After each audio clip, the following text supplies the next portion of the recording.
Alerte, le triptyque humaniste existentiel. Livre 2. Les fictions de la science. Tome 2. Chapitre 6. Des implants chez les abductés. Le terme anglais, abduction, est traduit en français par « enlèvement ». Plusieurs millions de personnes, à travers la planète, correspondraient à cette définition d'abductés, des victimes d'enlèvement. Elles témoigneraient avoir été enlevées par des extraterrestres et la majorité d'entre elles auraient été implantées. À la suite d'examens radiologiques ou par scanner, il a été découvert un implant chez de nombreuses personnes se plaignant de gênes ou de douleurs particulières. Des chercheurs se sont intéressés aux particularités de ces minuscules objets trouvés sur différentes parties du corps des sujets examinés, souvent situés dans les sinus, la nuque, l'abdomen, les bras, les jambes ou les pieds, mais toujours situés sur leur côté gauche, sans qu'aucun point d'entrée n'ait pu être décelé permettant de les identifier sans un examen spécifique approfondi. Ces implants se présentent sous des formes et des structures diverses. Ils ne présenteraient aucune forme de rejet ni de réaction inflammatoire. Les tissus adjacents apparaissent étroitement liés à ces corps étrangers ou à la membrane biologique qui les compose. Ils revêtent des formes géométriques particulières très variées. Certains de ces objets se présentent comme agencés pour s'emboîter entre eux. Ils pourraient avoir des particularités de localisation, de contrôle de la pensée et aussi de pouvoir télépathique. Ils seraient de composition métallique ou métalloïde au comportement de semi-conducteurs, aussi appelés magnétoconducteurs, bien que n'étant pas magnétiques. Leur observation aux rayons X leur octroie une fluorescence particulière, et celui des ultraviolets les fait rougeoyer. Leur taille varie entre 1,5 et 4 mm.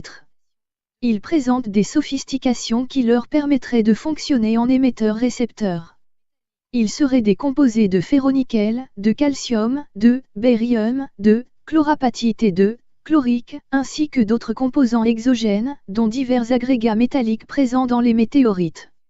Ils se sont avérés être recouverts d'une membrane biologique, extrêmement résistante, d'aspect gris sombre et brillant, constituée d'un coagulant protéinique composé, d'hémosidérine, et de kératine. Des examens très sophistiqués avec des microscopes de champs atomiques ont permis de révéler que, bien qu'ils soient d'une composition élémentaire ferreuse à l'état amorphe, ils apparaissaient hautement magnétiques. Il s'avère qu'aucun procédé actuel ne permet d'atteindre un tel résultat dans les laboratoires de nos chercheurs. Les fictions de la science. Tome 2. Chapitre 6. Le principe cheuve. La notion de civilisation repose sur un concept nécessaire d'une corrélation entre son expansion horizontale et verticale, c'est la cheuve. Elle n'est encore qu'une spéculation philosophique. Son implication concerne la notion même des civilisations. Elle précise qu'une expansion durable devrait pouvoir passer par des niveaux d'élévation spirituelle où la conscience serait en rapport avec les ambitions. Toutefois, en entreprendre la démonstration est particulièrement complexe. La réalisation de civilisations expansionnistes, à travers l'univers, est maintenant acquise. À condition, bien évidemment, de ne pas tomber dans le piège de l'oligarchie négationniste qui nie leur réalité. La vérité d'un Dieu, créateur de tout l'univers et de l'espèce humaine sur une seule planète, la nôtre, n'est plus admissible. L'expansion horizontale et verticale consiste à définir plusieurs types de civilisations, dans le temps et dans l'espace, et de leur hiérarchie vers des niveaux de conscience correspondants. Autrement dit, plus le niveau d'une civilisation devient conséquent, dans le temps et dans l'espace, plus il doit atteindre des niveaux supérieurs de la conscience. À l'évidence, les conflits armés qui ne cessent de se produire chez les terriens ne vont pas dans ce sens. Pour que l'espèce humaine parvienne à se propulser vers un début d'expansion horizontale, il lui faudra d'abord atteindre des niveaux spirituels qu'elle ne connaît pas. Les développements spirituels devront passer par des phases d'apprentissage, apportant une maturité qui permettra d'atteindre d'autres états de la conscience. Unir la science et la spiritualité, même s'il ne s'agit pas des dogmes religieux, ne sera pas une stratégie facile à réaliser. Les deux tomes de L'insouciance de la conscience offrent une approche des niveaux de spiritualité pouvant et devant sans doute être préalablement atteints. À la globalisation économique qui s'établit devra suivre une globalisation énergétique, écologique, alimentaire, etc., qui mettra en place des stratégies globalisatrices pour la survie de la civilisation humaine. L'axe horizontal de la civilisation représente la matérialité de l'univers. Son axe vertical représente la réalité de la conscience. Le premier modèle que l'espèce humaine doit d'abord atteindre est une civilisation globale de premier type. Elle ne pourra y accéder que si elle parvient à, en premier lieu, intégrer puis harmoniser ses propres dimensions spirituelles à ses dimensions matérielles. Les fictions de la science. Tome 2. Chapitre 6. Des faits. Des structures secrètes, dans divers pays, seraient en possession de systèmes de générateurs d'énergie permettant de remplacer tous les modèles polluants actuels. Ils posséderaient également des systèmes de propulsion fonctionnant par antigravité, pouvant être adaptés à nos moyens de transport en remplacement des modèles extrêmement polluants actuels. Ils seraient utilisables pour toutes les futures générations de la planète. Ces structures seraient basées sur le point zéro du champ électromagnétique ambiant pouvant produire des quantités d'énergie très largement suffisantes à toutes les populations actuelles et à venir du globe. Pour produire cette énergie, des procédés capteraient l'énergie située à l'état latent dans le vide. Toutes les ressources énergétiques fossiles que nous utilisons, y compris l'uranium, proviendraient en réalité de ce vide énergétique. Il serait donc possible de capter des quantités inévaluables d'énergie récupérée à partir de configurations électromagnétiques spécifiques issues de notre espace-temps. Il est donc dorénavant envisageable de pouvoir capter le champ d'énergie ambiant. Il n'y aurait alors plus aucune nécessité de conserver les infrastructures actuelles de transfert de l'électricité. Ces dispositifs de configuration pourraient être implantés partout et seraient des petits volumes. Toutefois, si ces moyens étaient immédiatement mis en œuvre, les conséquences de nos activités actuelles ne seraient supprimées que dans une vingtaine d'années, au mieux. Cela permettrait de ralentir progressivement les tensions géopolitiques actuelles et la pauvreté inhumaine, avec un espoir d'une cessation elle aussi progressive des guerres. L'humanité aurait donc beaucoup à y gagner. De l'agriculture au recyclage, des transports à la désertification, tout serait à reconsidérer. Cette transformation technologique, par ses nouvelles applications, ne permettrait pas à l'espèce humaine de passer de son ère informatique à celle d'une civilisation de premier niveau, à l'échelle globale des civilisations du cosmos. Il est facile de comprendre que les changements de technologie sont plus faciles à réaliser que les changements de mentalité. Cependant, c'est là le seul espoir de pouvoir sauver la société humaine de son effondrement quasi total dans les toutes prochaines décennies. Il convient de comprendre que toutes les difficultés de l'humanité résultent, en grande partie de l'organisation économique qui nous dirige, et pour une autre partie des impacts néfastes, peut-être involontaires, des religieux, dont la puissance devra aussi être remise en cause. La France a été le seul pays, sur cette planète, qui ait été capable d'installer la séparation de l'État d'avec les religions et d'avec les religieux. Un effort global sera absolument indispensable pour permettre la transition des transferts et notamment avec l'aide du revenu de vie, applicable pour tous les habitants de la Terre. Le surpeuplement actuel de certaines parties géographiques de la planète devra être régulé et réparti. La démographie galopante actuelle devra d'abord être stoppée puis rationalisée. Les modèles d'instruction ne devront plus être des systèmes d'éducation mis au profit des oligarques. Le rôle des femmes, dans les prises de décision, devra devenir l'équivalent de celui des hommes, et cela n'est pas une petite affaire. Rien ne sera facile, puisqu'il s'avérerait qu'aujourd'hui encore, plusieurs États participeraient, en accord concerté, à des attaques armées menant à la destruction des ETV. Extraterrestrial Vehicle. Cette attitude inadmissible démontre une volonté, purement oligarchique, d'empêcher la réalisation d'une autre civilisation sur cette planète. Le survol des espaces aériens des États, par ces appareils, n'a jamais démontré une quelconque hostilité. La plupart des pays considérant avoir constaté qu'aucune menace n'avait été détectée et qu'il convenait de s'en désintéresser. Cela, évidemment, c'est le discours officiel auprès des populations, la réalité est tout autre. Il est bien certain qu'à contrario, leur supériorité technologique en armement, d'après ce qu'ils ont pu en démontrer à quelques occasions, serait suffisante à éradiquer notre planète de ses occupants.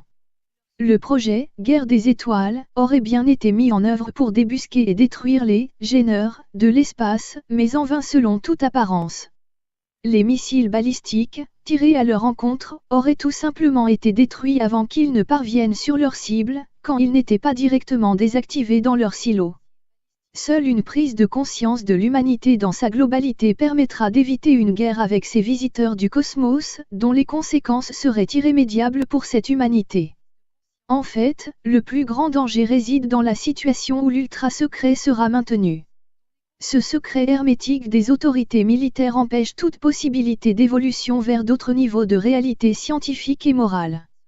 Il importe que des informations circulent sur l'état de dangerosité d'une gestion secrète des agressions à l'égard de nos visiteurs. La communauté internationale doit pouvoir évoluer vers une situation pacifique globale. La paix globale sur notre planète est possible si chacun est informé sur la réalité des entités extraterrestres, de leurs technologies et de leurs divers niveaux de moralité. Cette paix est liée aux découvertes exponentielles établies à partir de la rétro-ingénierie réalisée. Les dispositifs étudiés démontraient des possibilités physiques inconnues ainsi que des systèmes d'énergie, dont Nikola Tesla en avait défini les grandes lignes, et qui fut pour cela évincé, aux avancées prodigieuses pour le bien-être de l'humanité dans son ensemble. Le secret qui est actuellement maintenu correspond surtout aux inquiétudes du pouvoir mondial, qui devrait rendre des comptes sur son attitude. Le public est lui, depuis longtemps convaincu de la réalité des ovnis. Les raisons qui poussent l'oligarchie à maintenir le secret correspondent au risque, non maîtrisable immédiatement, d'une rupture, dans l'ordre géopolitique et économique établi d'une part, et à la conservation de leurs moyens de contrôle et de maintien de leurs prérogatives d'autre part. Le pouvoir mondial représente les grandes entreprises multinationales qui tiennent à ce que l'ordre établi jusque-là, parce qu'il leur est parfaitement profitable, soit conservé à tout prix. Le bien-être de l'humanité n'est pas leur souci, eux vivent déjà dans un autre monde. Parce qu'ils n'ont pas voulu dire la vérité dès le début, elle devient de plus en plus difficile à révéler. La dissimulation dans l'étude des découvertes technologiques, apportées par la rétro-ingénierie des ovnis, est simplement le résultat d'une volonté de ne transmettre que les technologies parfaitement contrôlées, permettant de mieux sécuriser la puissance oligarque. Les pouvoirs subalternes, des politiques aux religieux, des économistes au système de l'information, tiennent aussi à conserver leur rôle et leurs prérogatives actuelles dans la société humaine. Peu leur importe, les dégradations de l'environnement, les disparités économiques et le chaos social. Ces personnages orgueilleux et présomptueux se valorisent en écrasant les autres. Ils se considèrent comme des disciples des dieux, ou des dieux eux-mêmes. Une vie plus digne de leurs concitoyens ne les concerne pas. Face à cette oligarchie inconséquente, ceux qui devraient être les responsables de chaque État et qui sont élus par leur population se retrouvent sans aucun pouvoir décisionnel. La puissance oligarchique secrète s'est volontairement substituée au pouvoir démocratique, par différents artifices économiques. Ces groupes oligarques inconstitutionnels ont tout simplement usurpé leur pouvoir, par des méthodes dictatoriales. Et, de par cette situation, plus aucun pays ne peut plus se targuer de posséder une démocratie. Si jamais la démocratie a pu exister quelque part, elle n'est plus admissible par les puissants groupes militaro-industriels qui ont usurpé le pouvoir. Comment de tels secrets peuvent-ils être maintenus? Tout simplement en compartimentant tous les secteurs de la recherche en rétro-ingénierie. Chaque ingénieur a l'obligation de travailler dans l'espace de recherche qui lui est réservé, sans qu'il puisse avoir connaissance de ce qui se passe à ses côtés. Un secret total sur l'objet de leur recherche leur est évidemment imposé. Tout manquement à la déontologie restrictive est irrémédiablement sanctionné, souvent de manière violente et définitive. Le maintien d'un secret total n'a pas de prix pour eux. Tous les secteurs de la recherche en rétro-ingénierie sont entièrement sous le contrôle des militaires, avec toute la partie autoritariste de la pensée unique, et qui n'a aucun compte à rendre. Nous pensons que ces activités sont d'une extrême importance, car on ne peut pas considérer que des programmes secrets, ayant coûté des centaines de milliards de dollars, sur plusieurs décennies, en recherche et développement, nommés aussi ingénierie inverse ou ingénierie induite, sur les technologies extraterrestres, n'aient pas résulté en des percées technologiques significatives. Et c'est ce que l'on voit tous les jours, des découvertes qui surgissent sous forme d'avancées en électronique, en sciences, l'apparition de nouveaux matériaux. Cependant, la découverte physique principale se rapportant au quantum du vide spatial, Quantum Vacuum Space, NDT, appelé aussi phénomène du point zéro d'énergie, comme l'antigravité, la propulsion électrogravitationnelle, a été caché à notre société. Les programmes d'études des technologies et formes de vie extraterrestres ont toujours cours maintenant. Ce serait quelque chose qui serait d'une grande importance pour le monde. Et la communauté scientifique, mais bien plus encore pour les officiels qui, nous le savons, n'ont pas été briefés correctement sur ce sujet. Témoignage expliquant le secret. Brigadier général Stephen Lovequin. Army National Guard Reserves. Ce qui s'est produit, c'est qu'Eisenhower a été mis à l'écart. Il ne contrôlait plus la situation à propos des ovnis. Dans sa dernière allocution à la nation, je pense qu'il voulait dire que le complexe militaro-industriel nous poignarderait dans le dos si nous n'étions pas totalement sur nos gardes. Je pense qu'il sentait qu'il n'avait pas été assez vigilant, qu'il avait été trop crédule. Et effectivement, Eisenhower était crédule. C'était un homme foncièrement bon. Je pense qu'il a réalisé soudainement que tout était passé sous le contrôle de corporations qui pouvaient très bien agir au détriment de son pays. Cette frustration, d'après ce dont je me souviens, est apparue sur plusieurs mois. Il réalisait peu à peu qu'il avait perdu le contrôle du sujet OVNI.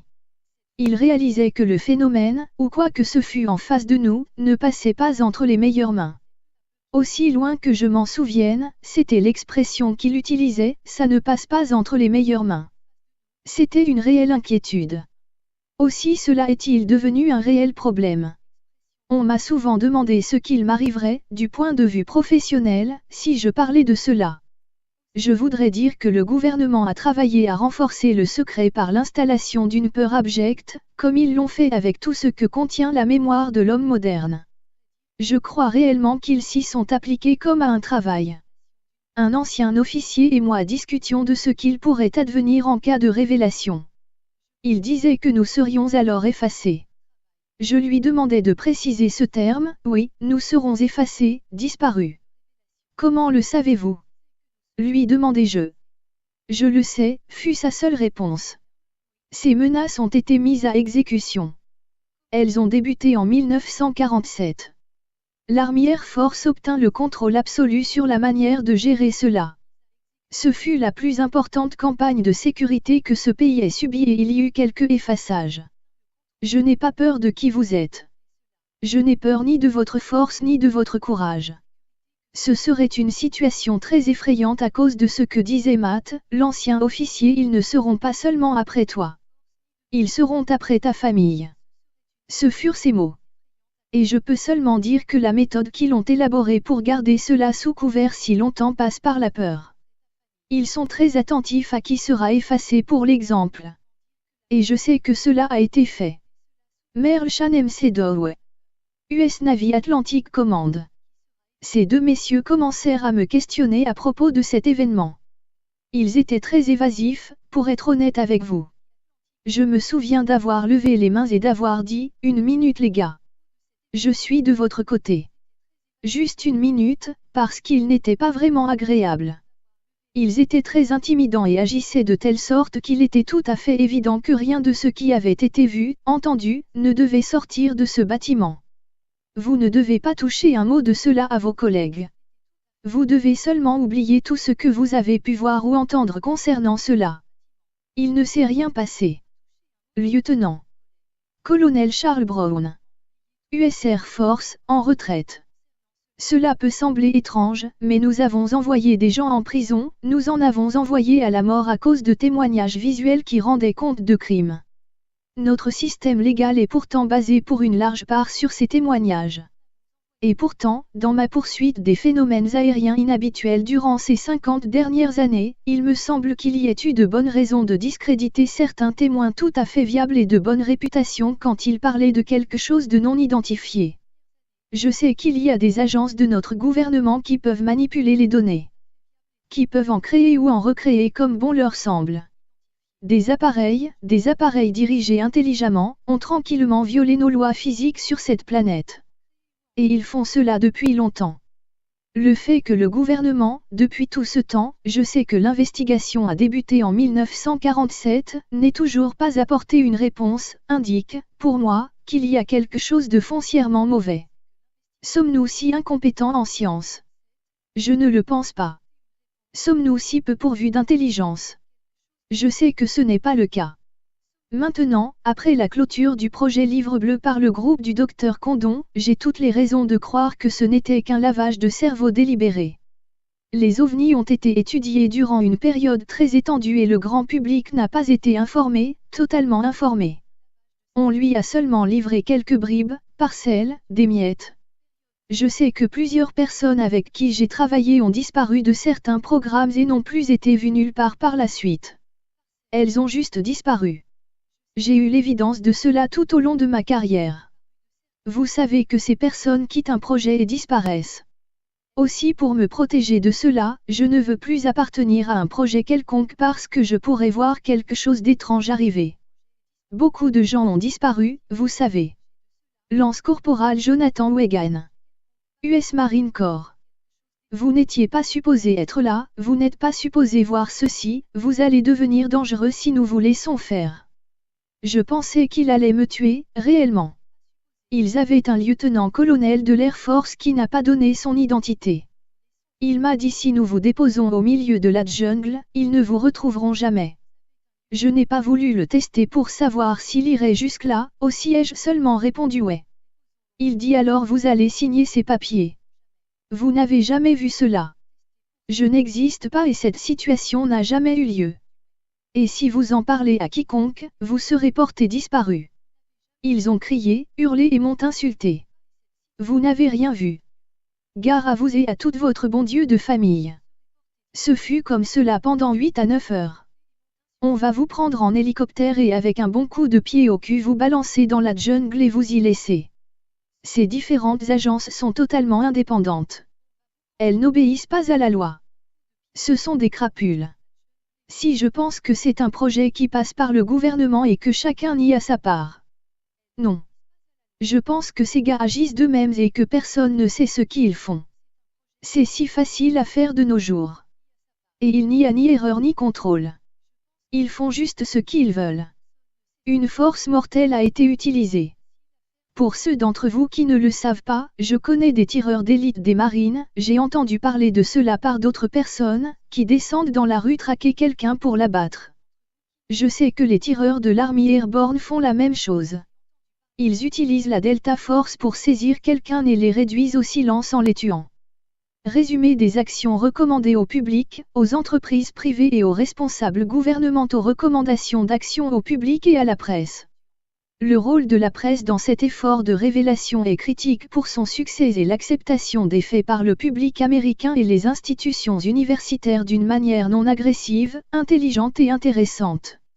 Il devient évident à tout un chacun étudiant ce domaine que la presse américaine a joué un rôle important depuis la dernière moitié du siècle dernier en aidant à étendre la désinformation et en développant les vues du public sur les sujets extraterrestres, voire Téanson, A Missing Times.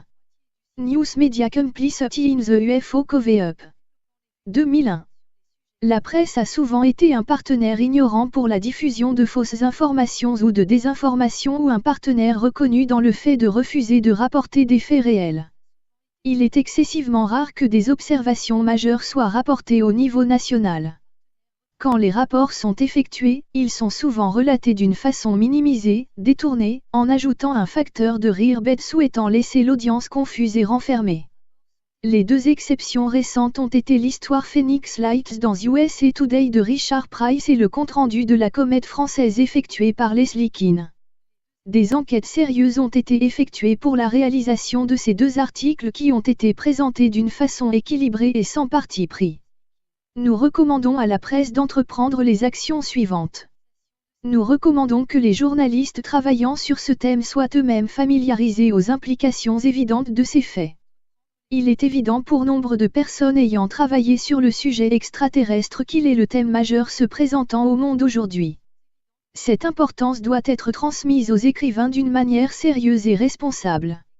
Nous recommandons que ces organisations médiatiques assignant ces thèmes à des journalistes expérimentés, respectés et reconnus sur un plan national.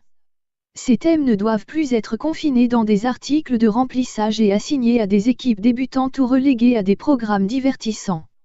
Nous recommandons que les présents clichés portant sur ces thèmes, qui sont peut-être destinés à les rendre de plus en plus stupides en utilisant un ton non sérieux et idiot, soient éliminés.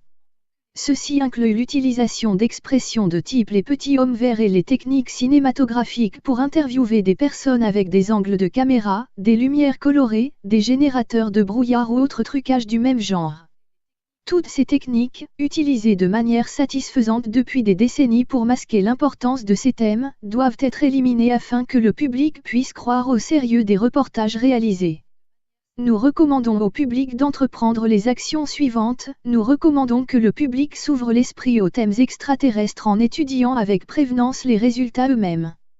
Nous recommandons que le public, ayant d'abord reconnu les implications de cette révélation, encourage la presse et les offices publics afin qu'ils effectuent des enquêtes et des rapports sur celle-ci et de plus prendre part à un dialogue adressant une vue transformée des humains sur cette planète et leur place future dans une plus grande part en tant qu'êtres créateurs et intelligents.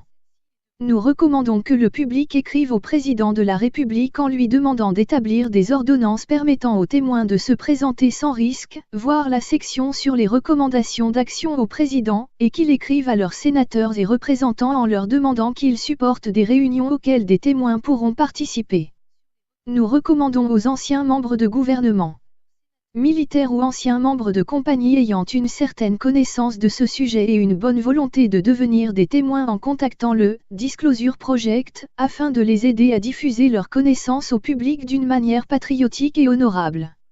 Nous avons des mesures de protection en place pour la plupart des témoins que nous connaissons, et une grande marge de sûreté pour toutes les personnes concernées. Finalement, si la population dirige, les dirigeants suivront. Le courage, l'imagination et la persévérance sont nécessaires pour transformer cette situation, et créer un temps de franchise et de confiance. Si nos dirigeants manquent actuellement de courage et de franchise, nous devons alors les manifester pour eux afin que finalement le public aide à conduire cet effort de révélation. Recommandations d'action, congressionnelles.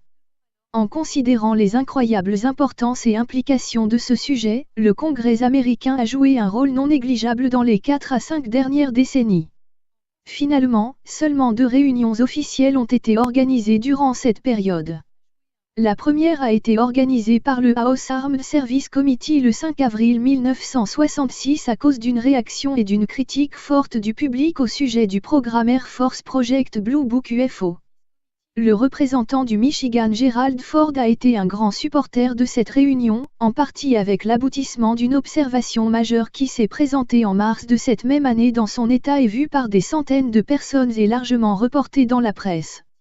Le résultat de ces débats a été la recommandation d'enquêtes scientifiques indépendantes à propos du sujet OVNI, devenue l'Université du Colorado Scientific Study of UFOs dirigée par le Dr Edward Condon. Ainsi en 1968, le House Science and Astronautics Committee a organisé le symposium on Unidentified Flying Objects pour examiner leur évidence scientifique. Sur les 6 scientifiques ayant déclaré quelque chose, 5 ont confirmé qu'il existait une anomalie scientifique sur laquelle il serait bon de travailler. En fait, un des scientifiques, le Dr James McDonald, un physicien important et professeur à l'Université d'Arizona, a conclu ceci: « Mon étude personnelle sur le problème extraterrestre m'a persuadé qu'il nous faut apporter une attention scientifique de plus en plus sérieuse sur cet extraordinaire puzzle intrigant. » Un an plus tard, le Condon Committee conclut qu'il n'y avait pas d'évidence scientifique convaincante au sujet des ovnis et recommanda que ce Project Blue Book soit terminé, ce qui est arrivé en cette même année le 17 décembre. Cette conclusion surprenante est survenue en dépit du fait que 30% des cas sur lesquels le comité avait enquêté furent demeurés inexpliqués. Dans les années 1990, le refus de l'Air Force de continuer à ne pas commenter la grandissante évidence d'un crash à proximité de Roswell, Nouveau-Mexique, ont mené le représentant Stephen Schiff à demander que le General Accounting Office conduise une recherche sur les documents portant sur ce sujet. En 1995, le GAO a réalisé un rapport faisant état qu'il n'était pas possible de trouver de documents dans la base militaire de Roswell, car ils avaient été malencontreusement détruits. Alors au début d'avril 1997, l'organisation CST a organisé une réunion privée entre membres du Congrès américain et témoins civils dans l'espoir qu'un membre du Congrès aurait le courage d'organiser des débats sur ce sujet. Personne jusqu'à aujourd'hui n'a eu le courage de demander de tels débats, pourtant même avec la déclaration de Gerald Ford en 1966 nous devons au public d'établir une crédibilité au regard du sujet extraterrestre qui est aussi vrai aujourd'hui qu'elle a été. Il est intéressant de noter que les membres du Sénat n'ont jamais organisé de débat sur ce sujet bien que des individus en privé aient signifié l'intérêt de ce sujet.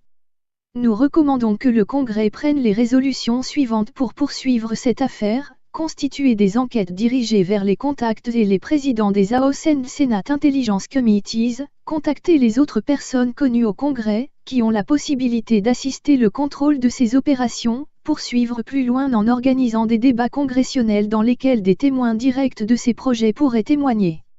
Nous croyons que plus d'un membre du Congrès devrait être désigné comme co-responsable de telles recherches. De créer une loi interdisant les armes dans l'espace et d'encourager nos alliés et les Nations Unies à faire de même.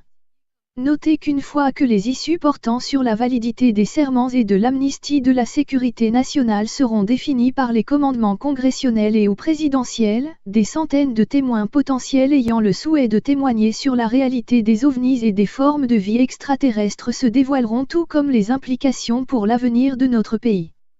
Ce n'est qu'à travers l'ouverture de débats congressionnels qu'une compréhension de la complexité de ces conclusions pourra être réalisée et que notre pays pourra avancer.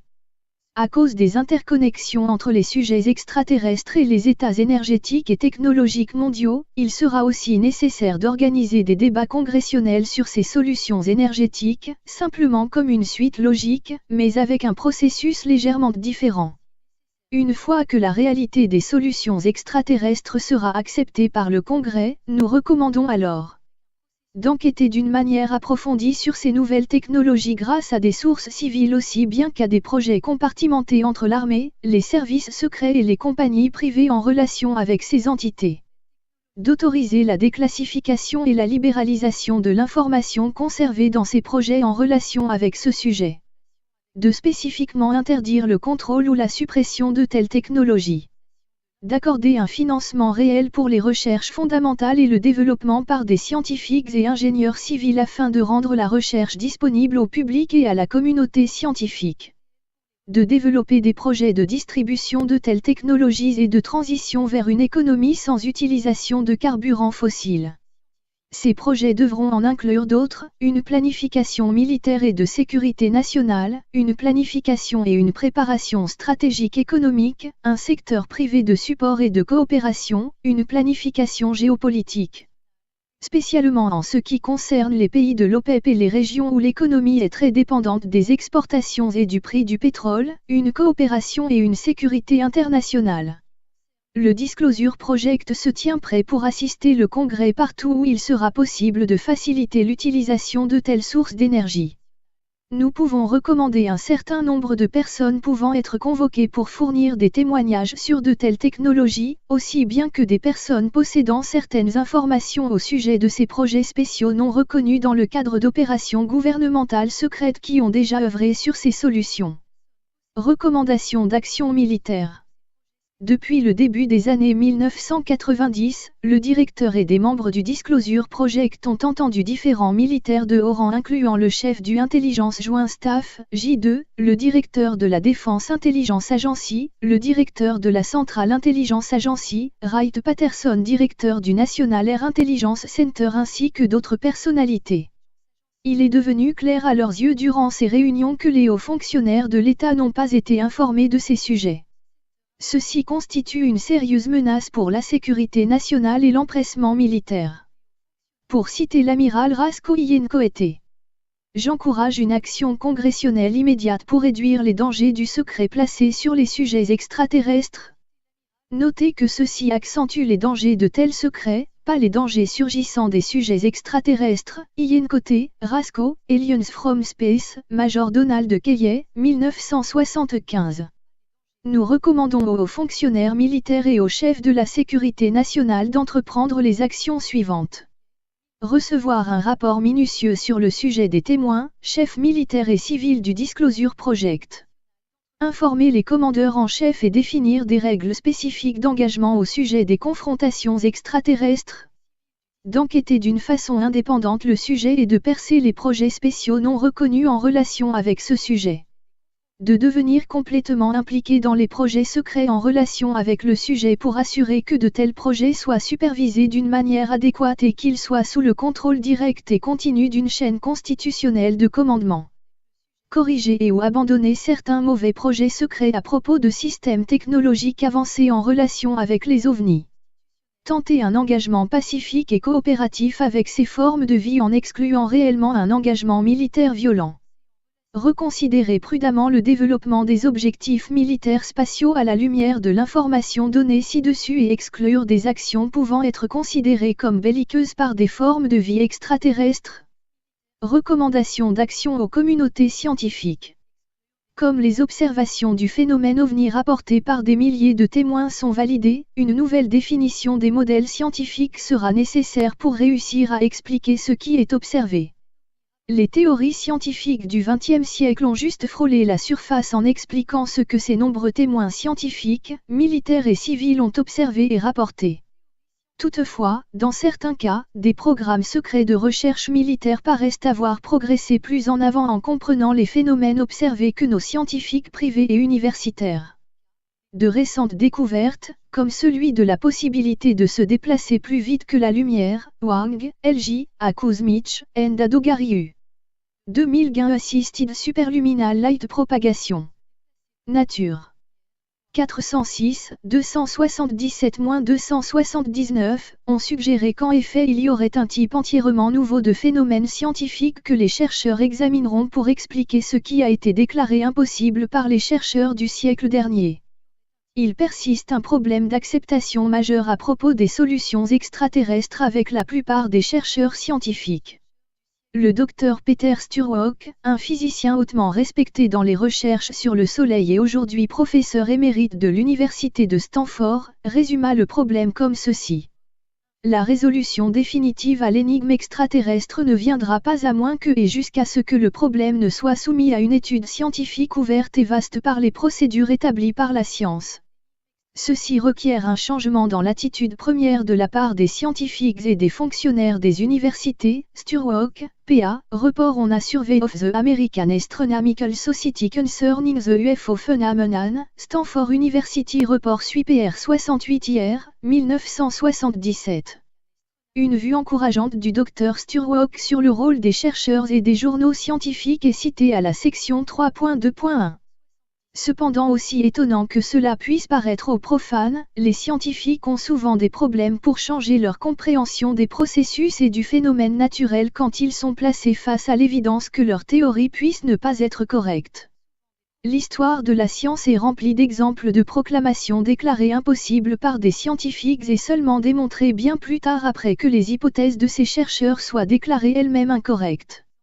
Cette tendance humaine ordinaire n'est certainement pas limitée au monde de la science. Par exemple, un bon nombre d'années après que les aéronefs des frères Wright aient été observés par des milliers de personnes, des articles populaires continuaient de proclamer le vol comme impossible.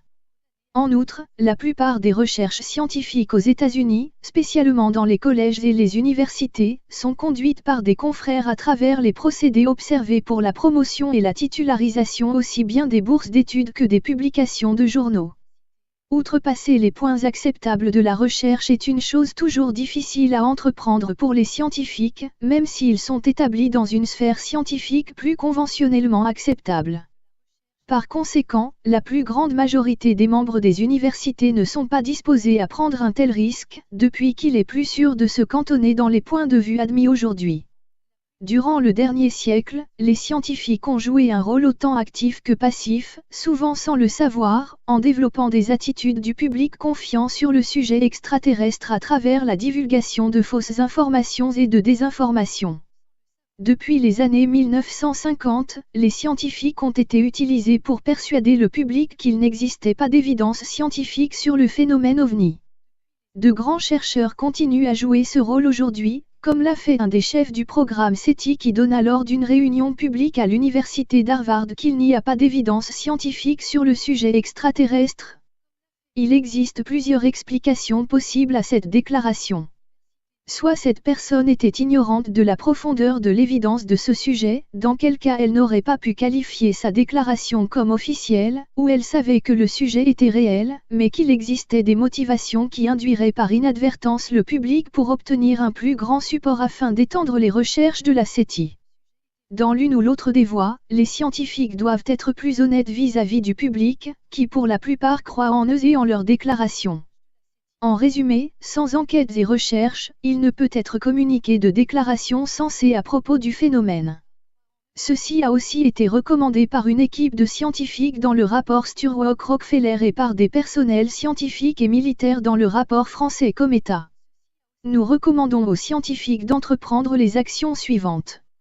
Les scientifiques doivent ouvrir leurs esprits à la possibilité d'existence du phénomène extraterrestre et ne plus préjuger les personnes effectuant des recherches dans ce domaine.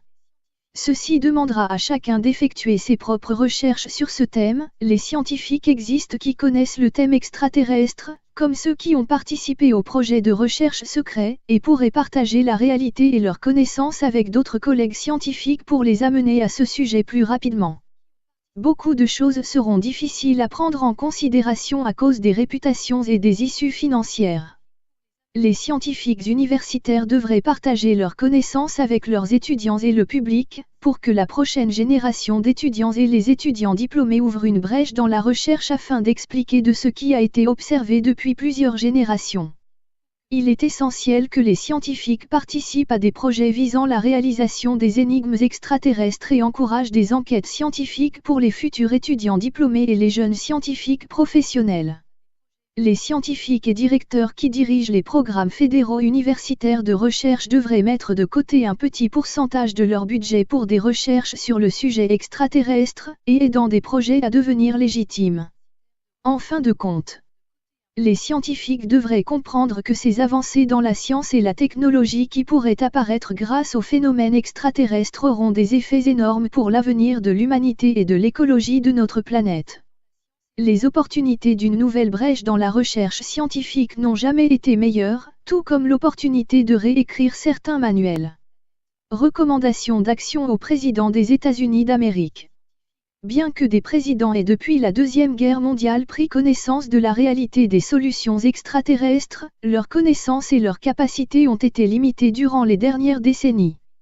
Il est temps pour le président de prendre part au processus de révélation de façon active, parce que lors de telles révélations importantes présentées sans appui présidentiel, le président pourrait être vu par le public américain et par le monde d'une façon dommageable. Si le président et la branche exécutive du gouvernement américain maintiennent qu'ils ne sont au courant de rien concernant un sujet de cette importance, la stature et la crédibilité du président pourraient être lésées d'une manière signifiante. Si le président et la branche exécutive du gouvernement américain maintiennent après de telles révélations qu'ils connaissaient le sujet et son incroyable signification nationale, mais qu'ils n'aient pas proposé la révélation, le président pourrait être accusé d'appuyer la mise au secret. Même si cette accusation peut paraître injuste à la lumière des faits actuels montrant comment ce sujet a été maintenu secret. Une autre raison définissant qu'il incombe au président de déclencher le processus de révélation avec les étapes définies ci-dessous ou les options ci-dessus dommageables pourrait devenir un point de vue dominant.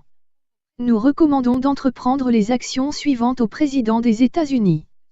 Nous recommandons au président d'instaurer un décret libérant les témoins de leur obligation de témoigner sous le sceau du secret d'État, car même si c'est le cas, leurs témoignages peuvent très bien avoir été obtenus de manière illégale.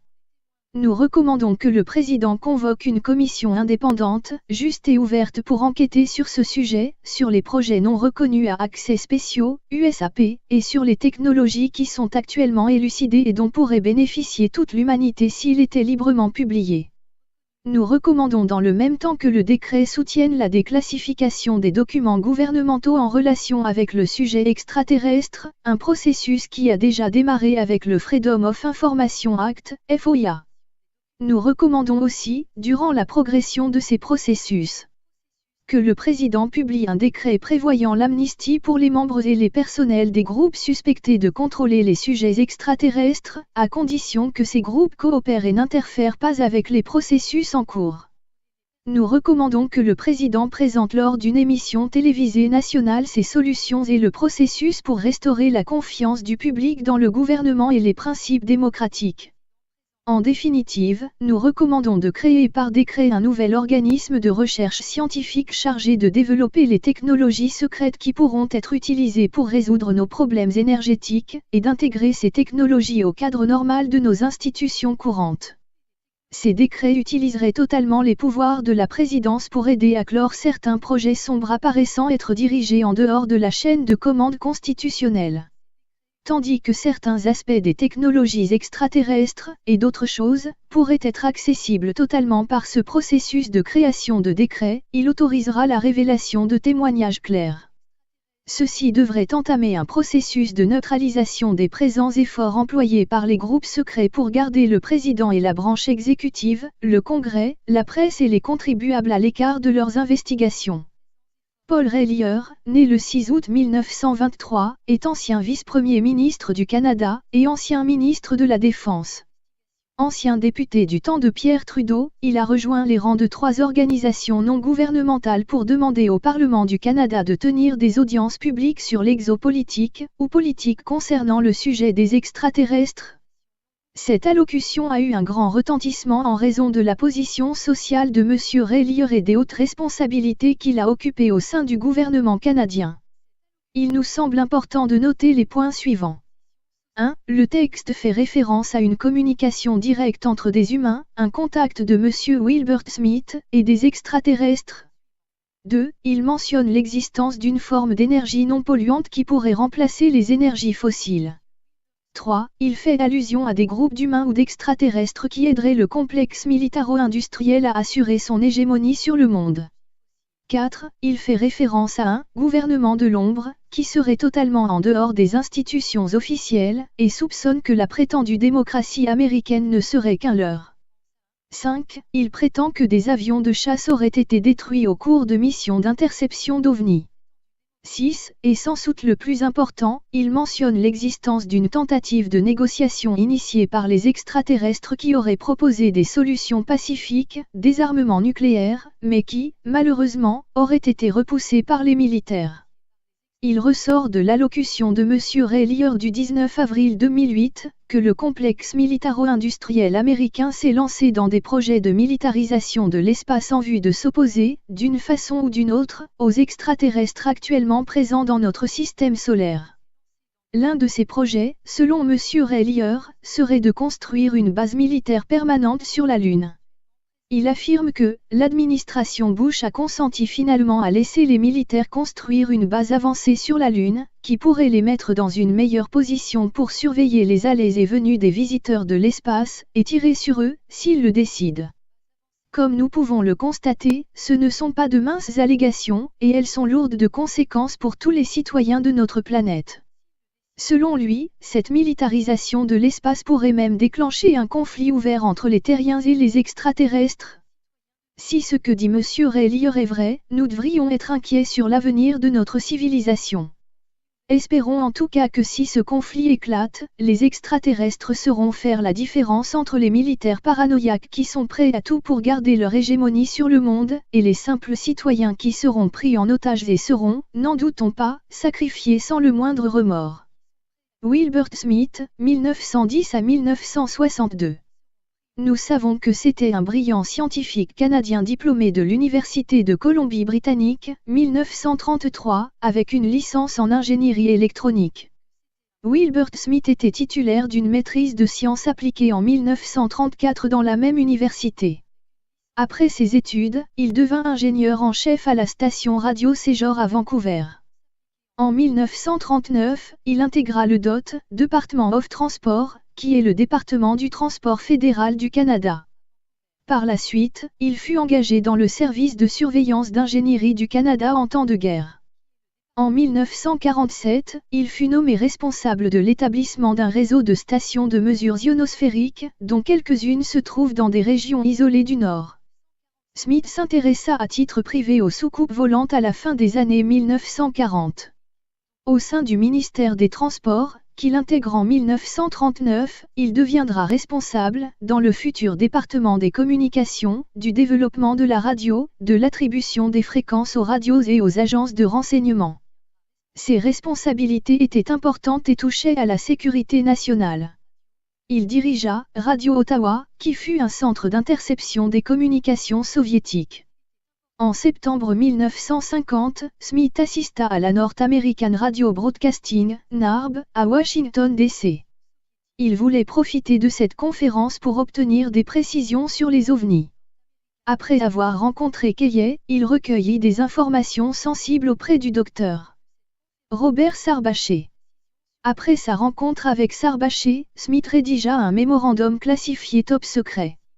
Ce rapport est daté du 21 novembre 1950. Smith adressa son mémorandum au sous-ministre C.P. Edward. Au printemps 1953, Smith obtint l'autorisation de créer une base de détection d'ovnis à Shirley Bay, près d'Ottawa. L'ouverture de celle-ci aurait même été officiellement annoncée par le ministre des Transports, Lionel Chevrier. Le peu que nous savons sur cette base indique qu'elle fonctionnait 24 heures sur 24. Elle abritait des appareils de détection sophistiqués qui scrutaient le ciel.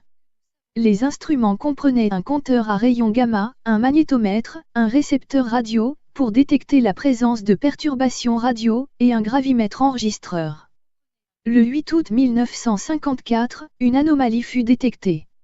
Selon les propres termes de Smith, le gravimètre devint fou. Une importante déviation avait été enregistrée, et elle ne pouvait pas être expliquée par une interférence conventionnelle comme le passage d'un avion par exemple. Smith et ses collègues se précipitèrent dehors, mais ils ne trouvèrent qu'une épaisse couche nuageuse. Quoi qu'il y ait eu là-haut, cette mystérieuse présence fut cachée derrière les nuages. Le seul élément qui reste de cet incident est la déviation enregistrée sur le papier sous forme de graphique. Grâce au chercheur, Nick Balaska, de l'Université de York, une copie de la note et surtout des annexes écrites par Wilbert Smith, documents classés top secret, ont été récupérés dans les archives de l'Université d'Ottawa, août 2002. La découverte de Balaska confirme le contenu de ce qui avait été trouvé dans le Smith Memo, qui a été déclassifié par le gouvernement canadien en 1979, et y ajoute de nouvelles pages, les annexes. Cette note marque le début du mystérieux projet Magnet, dont le but était de rechercher le mode de propulsion des ovnis. Wilbert Smith a dirigé le projet Magnet jusqu'en août 1954.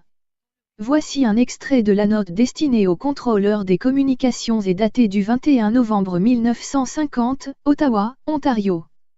Pendant qu'à Washington se tenait la conférence du NARB, 2 livres sortaient, Behind the Flying Saucer, de Frank Scully, et l'autre, A Flying Saucer Real, de Donald Keye. Les 2 livres traitaient des apparitions d'objets non identifiés, et les 2 livres prétendaient que les objets volants avaient une origine extraterrestre et pouvaient bien être des vaisseaux de l'espace en provenance d'une autre planète. Scully prétendait que des études préliminaires sur une soucoupe qui était tombée entre les mains du gouvernement des États-Unis indiquaient qu'elle fonctionnait sur certains principes magnétiques jusqu'ici inconnus. Il m'a paru que notre propre travail dans le géomagnétisme pouvait bien être le lien entre notre technologie et la technologie par laquelle les soucoupes seraient conçues et actionnées. Si l'on suppose que nos recherches sur le géomagnétisme sont dans la bonne voie, la théorie du fonctionnement des soucoupes devient tout à fait claire, avec toutes les particularités observées et expliquées qualitativement et quantitativement. Je fis de discrètes enquêtes au travers du personnel de l'ambassade du Canada à Washington, ce qui me fournit l'occasion d'obtenir les informations suivantes. A. La classification du sujet OVNI est la plus haute de tout le gouvernement des États-Unis, plus haute même que la bombe H.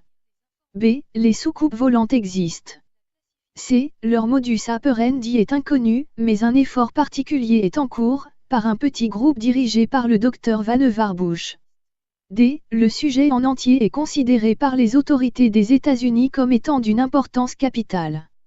On saura seulement en 1990 que c'est le Dr Sarbaché qui avait été le contact américain de Smith à Washington lors de la conférence du NARB, et que c'est lui qui donna à Smith les informations sur les soucoupes volantes, qu'il communiqua ensuite à son gouvernement.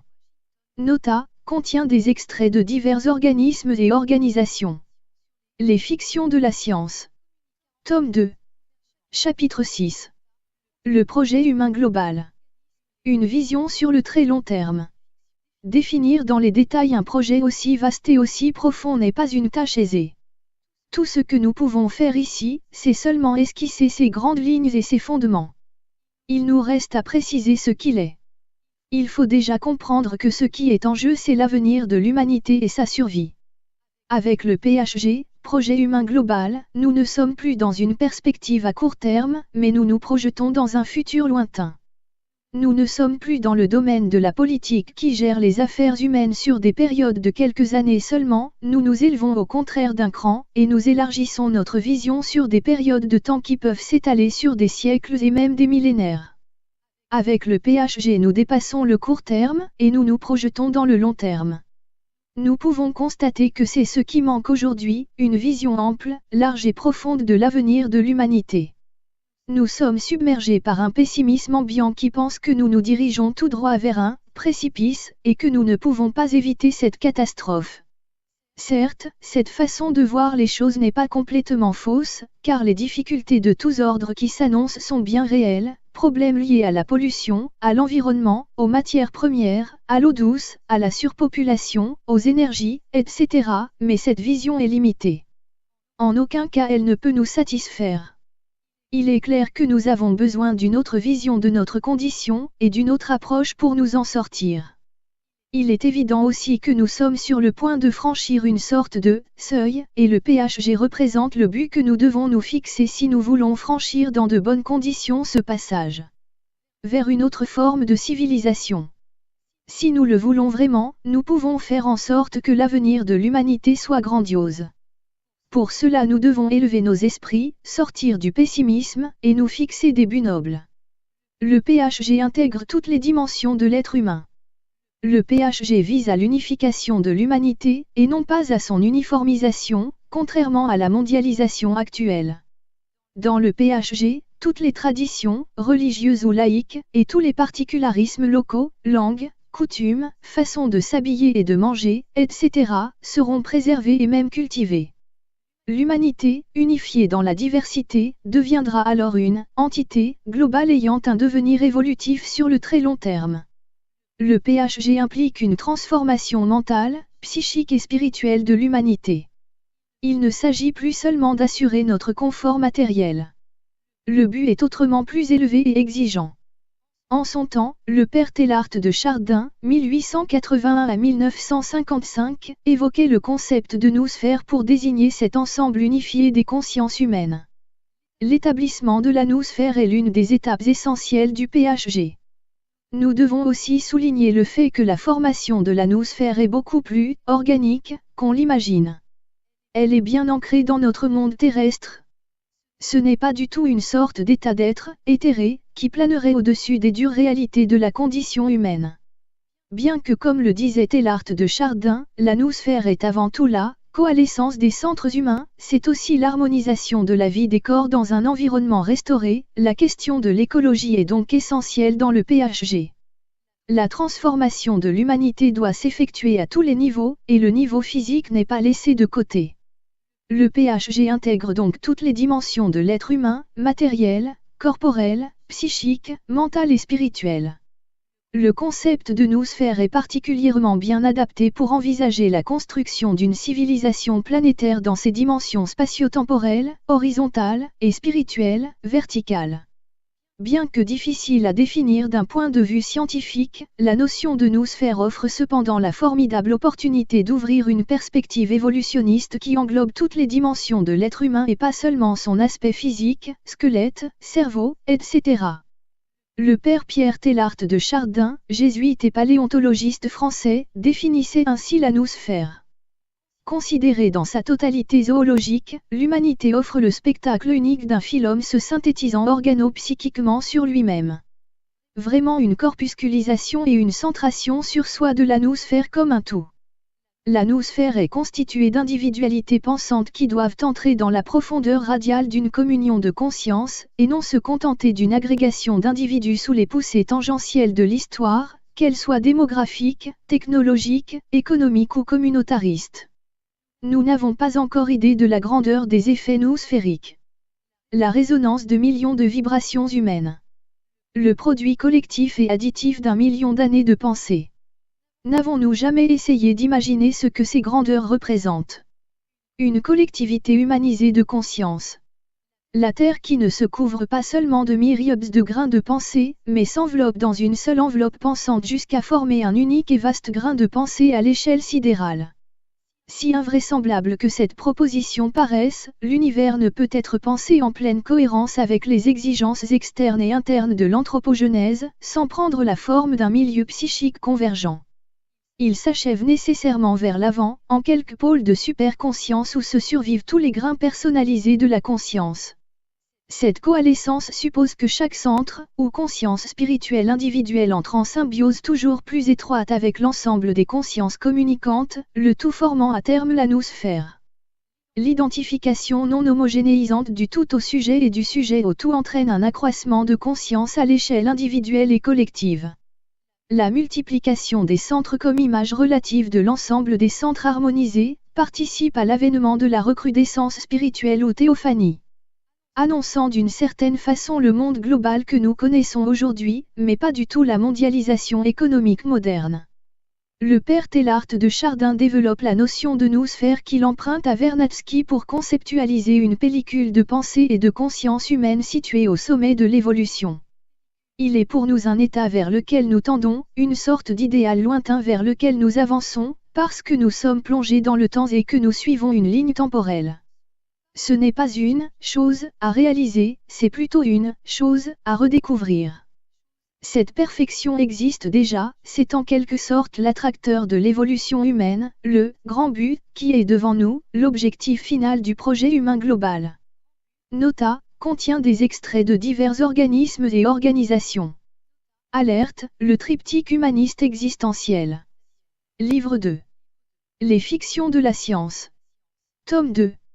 Les livres brochés de cette collection Alerte sont en vente chez Amazon, livre français, Philippe Vaisseau. Alerte, le triptyque humaniste existentiel, ses romans. Le fascicule de présentation. Le livre 1, le dernier regard en 2 tomes. Le livre 2, les fictions de la science en 2 tomes. Le livre 3, l'insouciance de la conscience en 2 tomes. Le fascicule d'expertise. Alerte, le